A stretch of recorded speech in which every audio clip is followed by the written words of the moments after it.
What you're watching are the final moments of 30-year-old Perenara McAllister's life. How would you describe Perenara's death? Violent, heroic, sad, disturbing. Perenara was fatally stabbed, trying to de-escalate a confrontation at an emergency accommodation lodge in Hamilton.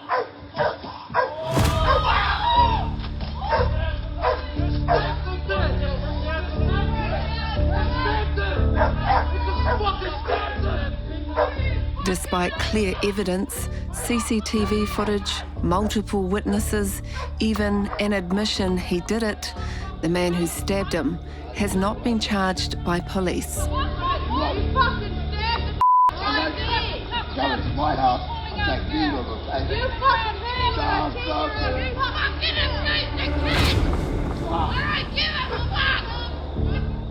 Two years on, his parents Noel and Ange are still fighting for justice.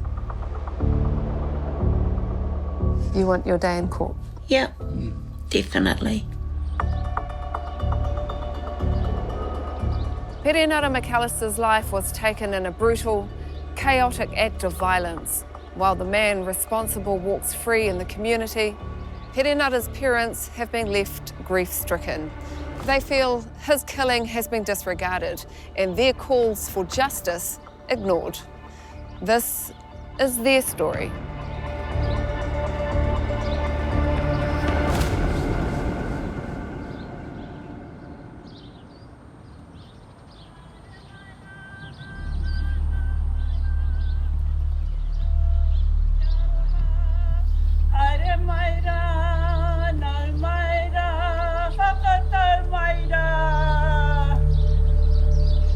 In a quiet corner of the settlement of Te Puke lies Māngai marae, home to the McAllister whānau.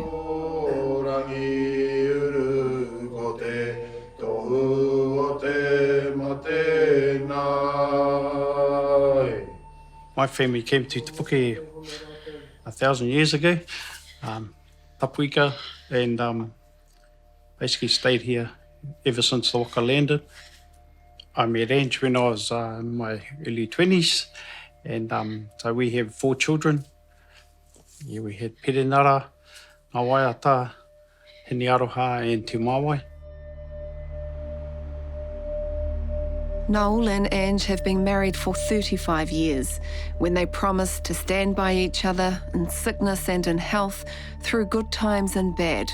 They couldn't have imagined how those vows would be tested. 3 months after their wedding, Noel broke his neck in a diving accident. And in April 2020, they were tested again. I woke up and I had lost my hearing. The doctors kept saying it was just a virus, but by the end of the day, I couldn't walk. And I found out on the 23rd of December that I had vestibular schwannoma, and I think I ended up having about 8 surgeries because of complications. Yeah, so I had to learn to walk again, and I still have balance issues, a lot of fatigue. I lost hearing in this year. I've had plastic surgery on my face. Yeah. Noel and Ange happily announced the arrival of their son Perenara on Sunday, June 16, 1991, thanks to doctor and staff in Arohaina. Look, he was a blondie. Yeah. But Ange's brain tumour would soon pale in comparison to the pain they'd experience at the loss of their son, their mātāmua Perenara. Tell me a little bit about what kind of child he was. So Noel had a spinal injury and we were told you probably won't have kids. So it was a surprise. well, we were really obviously over the moon, as everyone is, having, our first child, and he was, as a baby, he was so content and happy, and we just cherished him, eh? Yeah, he never cried, eh? Nah. And he always grew up as a really happy, loving, kind kid. Yeah. always on the go. When Ngā Waiata came along, he was a really neat big brother. How would you describe him, Noel? Oh, hautatu. Yeah. So he was always into everything. Yeah. But yeah, he looked out for other people, especially his sisters. He spent heaps of time with me at the marae. Because, we used to go there together and mow the lawn. If any trees fell over, we'll clean it up. And so he was always there.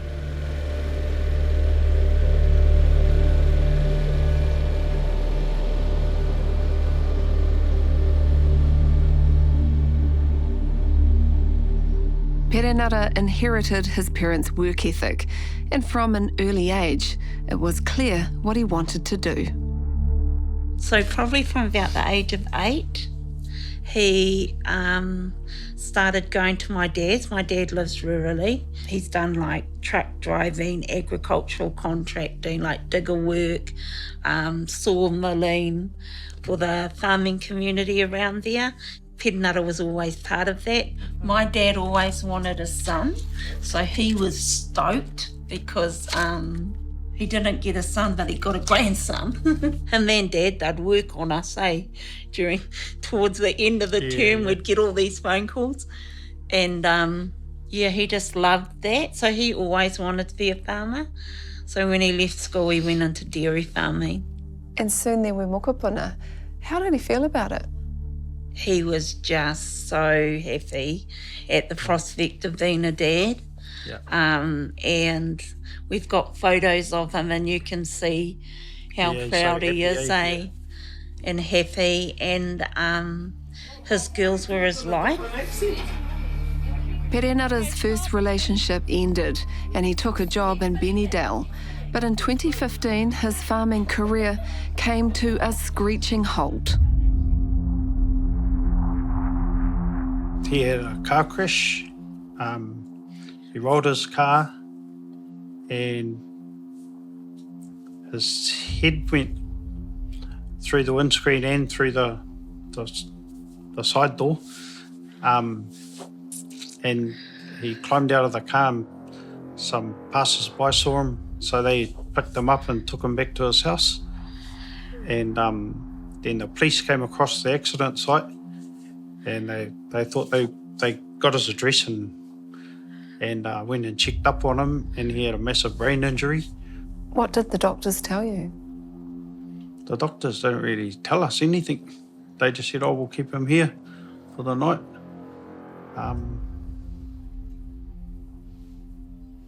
The police were there, and they said that they were doing a blood test to see if he was drunk, which he wasn't. The next day I went back to the hospital and the doctors, they just walked in and said, do you want to go home? And he said, yep. And so they said, okay. They had a check of his head and they said, he's got blood in his ear that he didn't have earlier. But they went, but he can go home. And they discharged him. Within hours of returning home, Perenara began having seizures. Focus. Mike, focus. The whānau would record them to show his doctors, but it would take months before he'd see a specialist. I feel like a cow just videoing him. He tried to go back to work, but with the seizures, he just couldn't work. There were lots of things that he was no longer allowed to do. He became more of a risk taker. Yeah. He'd always been loved adventure, loved all this stuff, but it became like his behaviour would be risky without being able to see the consequences. Yeah. Was he angrier? A lot angrier. Yeah.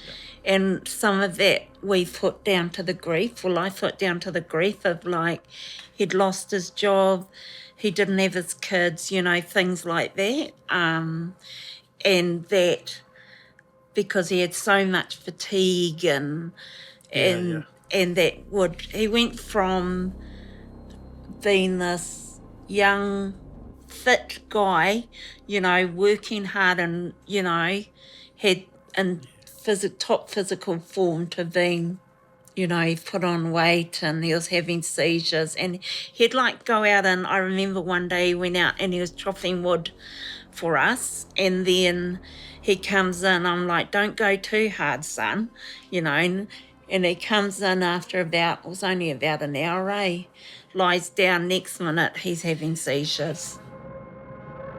Perenara began a new relationship and had another daughter. A casual cannabis smoker, Perenara began using meth.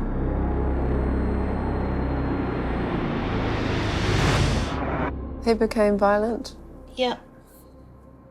Yeah. Not around But his he was- girls, Nah, but he was agitated a lot. yeah. And I know he was violent with his partner. Yeah. And that's not okay. He ended up in jail. Yeah. Yeah. What was he convicted of? So he assaulted his partner. He grabbed her by the throat. So he went to jail for that. What we understand is it was a violent assault and it was domestic violence, so he went to prison. Yeah. Yeah. Perenara spent his time in prison getting clean. After his release, he eventually ended up in emergency housing in Hamilton, Morning Calm Lodge. I remember having a conversation with him that it would be very hard to stay clean in emergency housing because it's rampant with Yeah. drug use and stuff like that. Did you offer to have him here? Yes, we weren't allowed.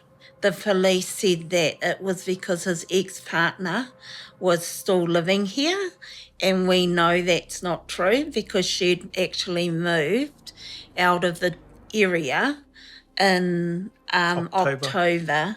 And you know that because you were actually raising their daughter. She lives with us, yeah. So they put him in Hamilton, and part of their reasoning was that's where his neurologist was. Yeah. Although we could have driven him there, but anyway. I'll get out of it. Hello, my big deal. How are you? Come on, darling. With his parents raising his youngest daughter and Ange slowly recovering from her surgeries, Perenara had just 6 months to go until he could return home to Te Puke. The future was looking brighter for the McAllisters. And then the unthinkable.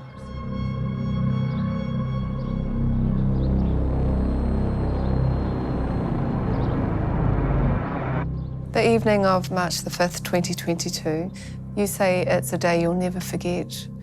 Can you tell us what you remember? So, I was in bed. It was still quite early, like 7 o'clock or something. And my phone kept going off, and I was ignoring it because I didn't know the number. So I didn't answer it. And then my daughter-in-law said to me, hey, has this person been trying to contact you? And I said, yes. And she said, she's been trying to contact me. She says it's about Perenara and it's urgent. And so I messaged the person back, and she was obviously distraught and saying, like, just kind of saying stuff about Perenara, he's dead, there's no coming back, stabbed, like this muddle of words. And but I knew when she said it, I knew it was true. And so I came up here and I was having trouble breathing, and Noel could see, was like going, what's up kind of thing. And I said, Perenara's dead. I didn't want to believe it, and I wanted some evidence, so I tried ringing the police and I tried ringing Hamilton, but I couldn't get through to anybody. I rang a police officer that I know. He's a relation from here, and asked him And so he hung up and made some calls and rang us back and confirmed that Perenara had been killed. Yeah. That's a pretty awful way to find out that your son's died. Yeah, yeah. The Hamilton police told me nothing. They just said that, yes, he's dead. But the police officer that I rang here, he confirmed, he said that Perenara did something very heroic.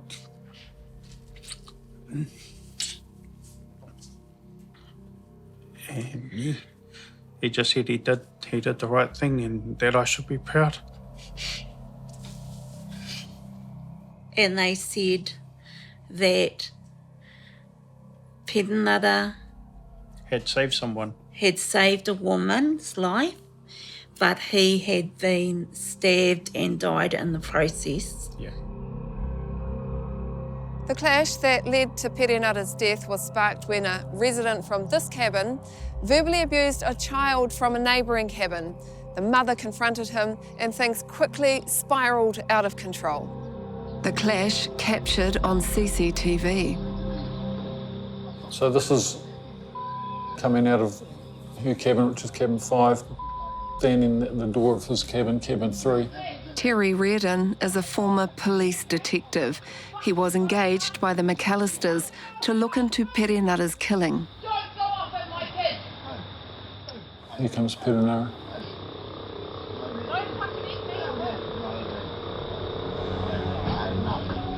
So she goes back in and gets her knife. You see the knife in her right hand.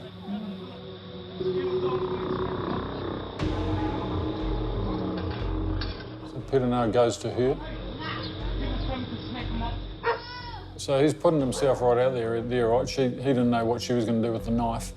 She could have easily used it on him. People come, gather around to see what's going on.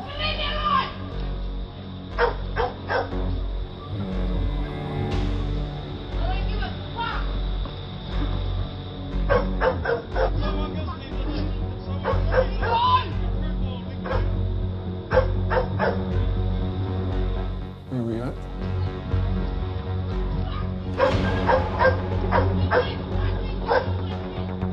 You'll see her get thrown to the floor.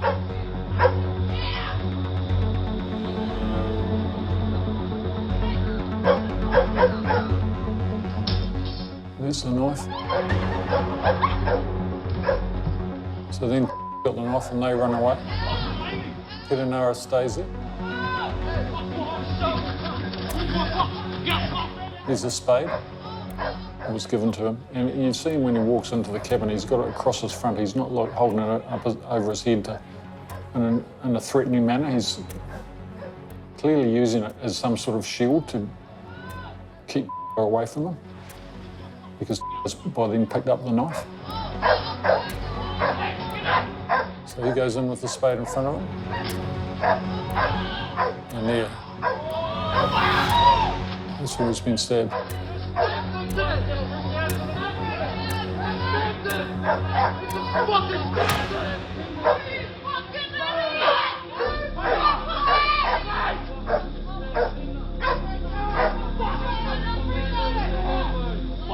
Comes out with his backpack.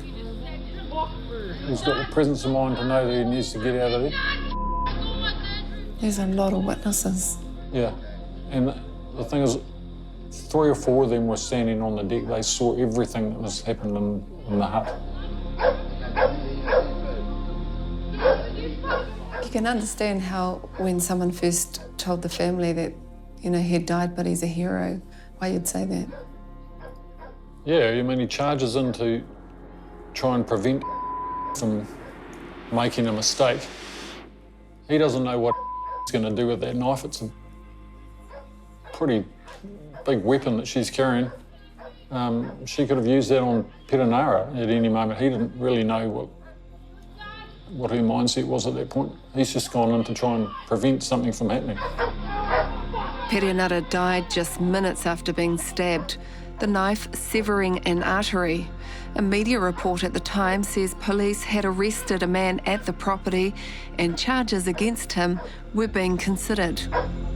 The head detective and another detective came here about maybe a week after the funeral, and they sat down with us and they told us that our son did everything right, and he did what any decent person would do. But they're not going to charge the guy. They're letting him go. They believe it was self-defence. Yeah, the police believed it was self-defence. There's no way this is self-defence. No. And on one thing, I was so proud of our son, because the whole time he was calm, and where other people stood back and did nothing, he went. Tried. But there's no way it was self-defence. I don't believe so. After the police told us that it was self-defence and they weren't charging the guy, we didn't have much choice but to believe them. And then one of the police officers said, I think it's very important that we see the CCTV. So we looked at it, we watched it, and that confirmed to me that they had, in my mind, they'd made a mistake. And then we watched our son die.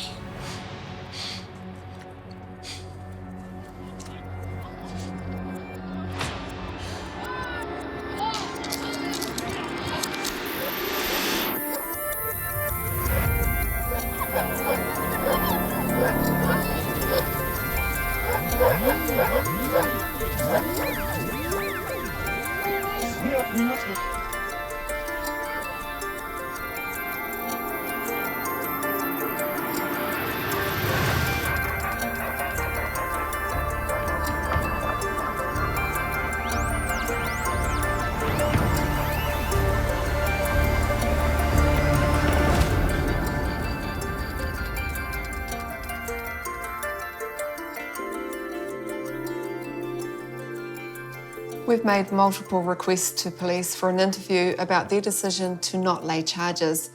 All were declined. Instead, they provided a statement that doesn't even mention Perenara by name.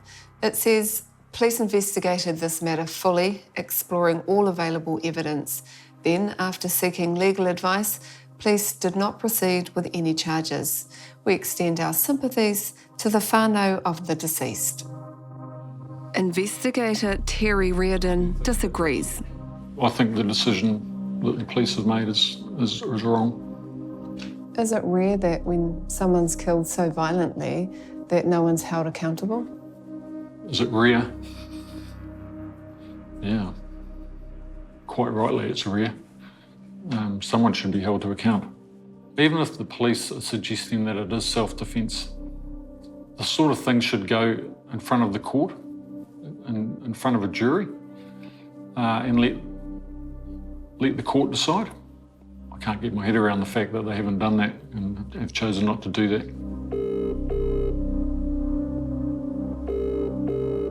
At the tone, record your message. Kia ora, I'm Mihi, I'm a journalist and I'm looking into the death of Perenara McAllister. Maybe I'll try and give you a call again later today. Thank you. We've made multiple attempts to speak to the man who stabbed Perenara, but we're unsuccessful. But I have managed to track down one of the witnesses who was staying at Morning Calm when Perenara was killed. It's Mihi Ngarangi Forbes here. How are you? Yeah, I'm good. Oh, good. And he agrees to have a conversation with me. Perenara's parents feel like, the system's forgotten about their son, which is fair because no one's been charged and no one's been held accountable, and they just want to tell... You'd want to know what happened to your son. You think he was trying to just calm everything down? Yeah, I think he was just trying to save her, trying to help her. To not do what she was about to do? Yeah, I think it was too late because the fellow that stabbed him had already disarmed her. Right. By the time Perenara ran in, he had gotten hold of the blooming knife by then. The police say it was self-defence. Wow.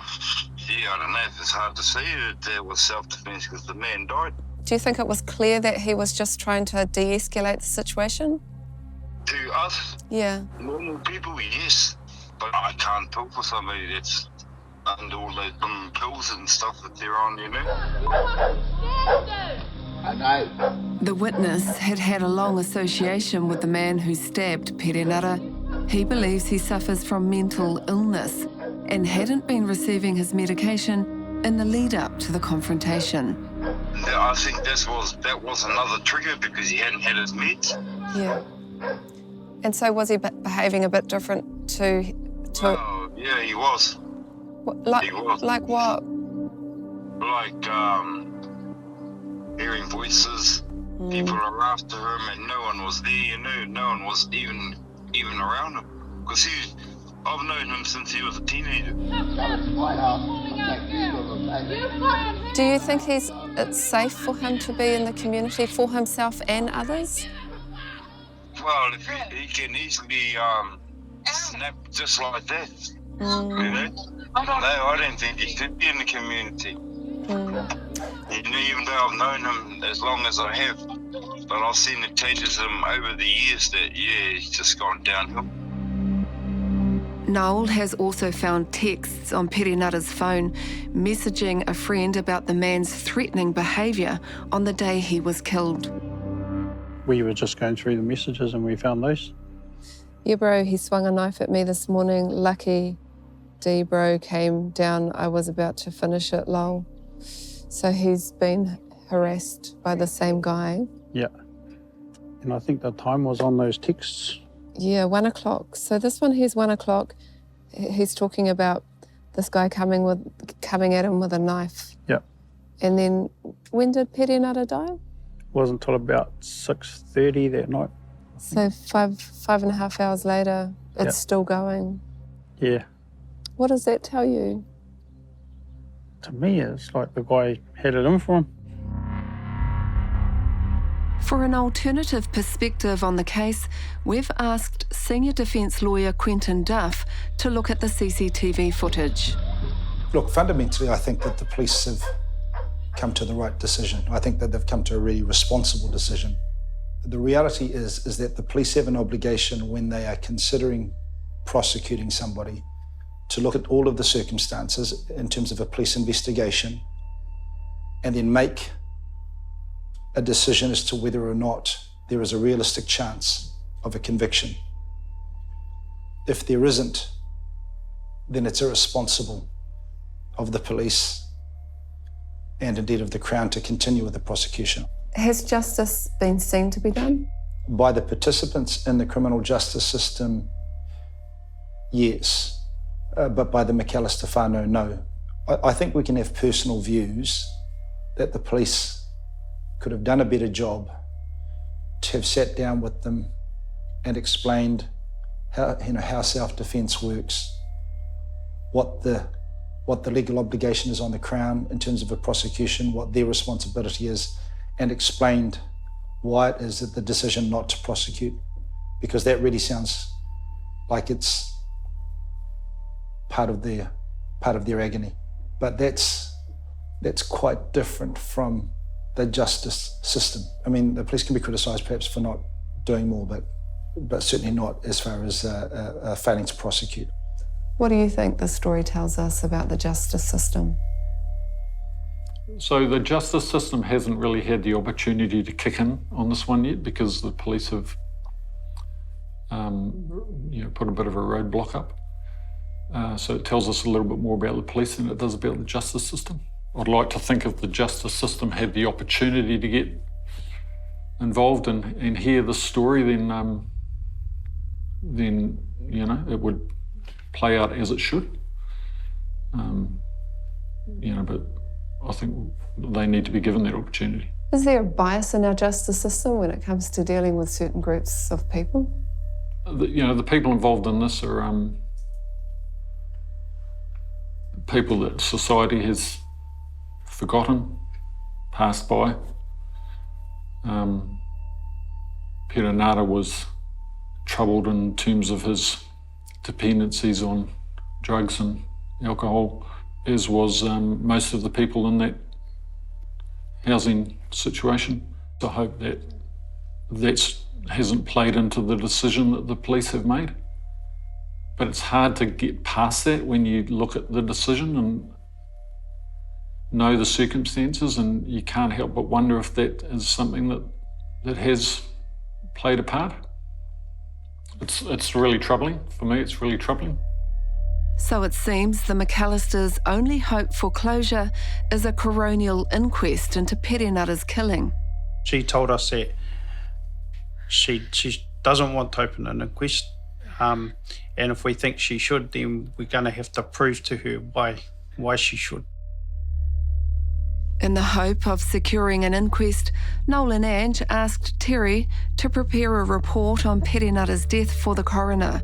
We sent multiple emails to the coroner's office about the status of Perenara's case and are awaiting a response.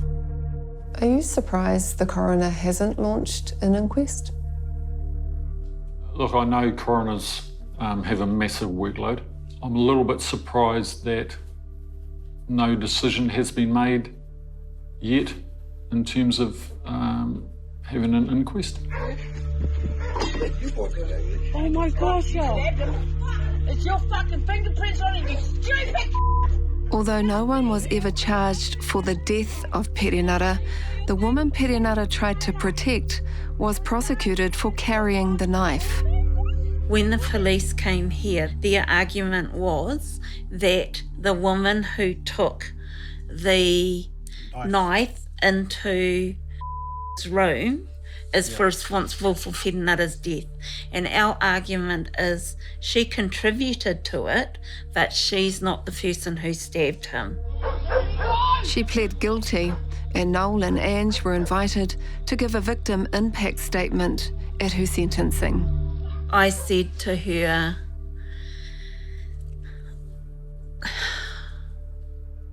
that she was responsible for part of this, but not all of it.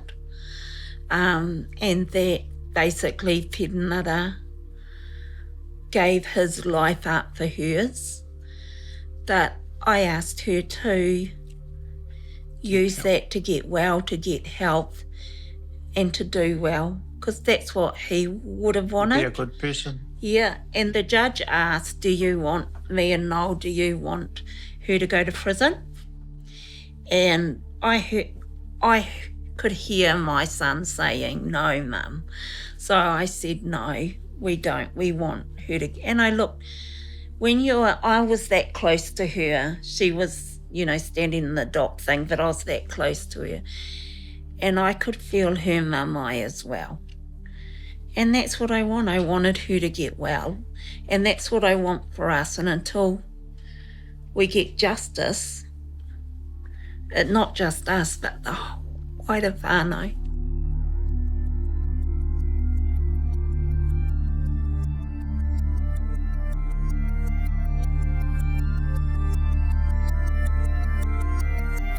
Today, the McAllister whānau has gathered together at Māngai marae to show their support for Ange and Noel. This is where Perenara grew up, mowing the lawns, and his loss is felt deeply by his whanaunga. Ka tō tika atu ai ki te kaupapa I tēnei rā, arā ko tō tātou whanaunga Perena, ko Kohurutia, ko Patua. Arā ko tai mai koutou I te ata wānanga, kia ko rero hia tēnei kaupapa. Kei roto I tērā, he mea kia tau ai tēnei whānau, tēnei hapu, tēnei iwi anō hoki. Kāre anō kia tai. Kei te iri taku whanaunga ki te pakitaro o te whare, kāre anō kia tai. Ahakoa ka tau ki roto I tōna rua mo I ai. Ahakoa he rangi paruhi, he rangi paki ki waho, kei te kā pua toni tēnei hapu, nā runga anō I tēnei kōhuritanga. In the whai kōrero, one of your whanaunga said in it that even though it was a sunny day, there's a cloud that's hanging over your hapu. It must really pull on your heartstrings to hear that kōrero. Yeah, it's get you there. Yeah, I was emotional when he was talking. Yeah, you can feel their aroha. Yeah, their tautokos and aroha and api is strong. Yeah. It keeps you going. Ka whawhai Tonu mātou. Gives you a reason to get up in the morning. Yeah. On the last day of filming for this story, 2.5 years after Perenara's death, executive producer Eugene Bingham has news about the case. So we've had an update from the Office of the Coroner. I'll just read it out. I can confirm the coroner has decided an inquest is appropriate for the McAllister case. The inquest date is to be confirmed. I have no further update I can provide at this stage. I apologise for the time it has taken to provide you this update. So there's going to be an inquest. That is amazing. Can you imagine how Ange and Noel are going to receive that? Ka rawe, tino pai.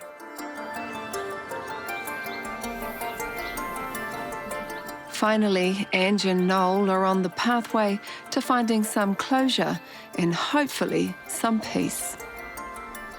You're around us all the time, eh? I love you too. The flowers are looking nice.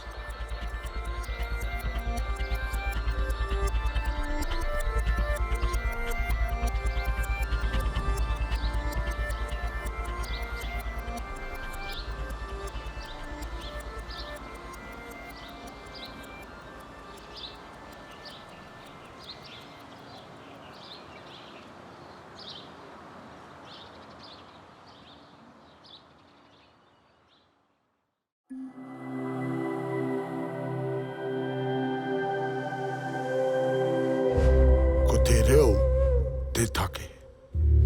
Irirangi te motu, ka nui te mihi.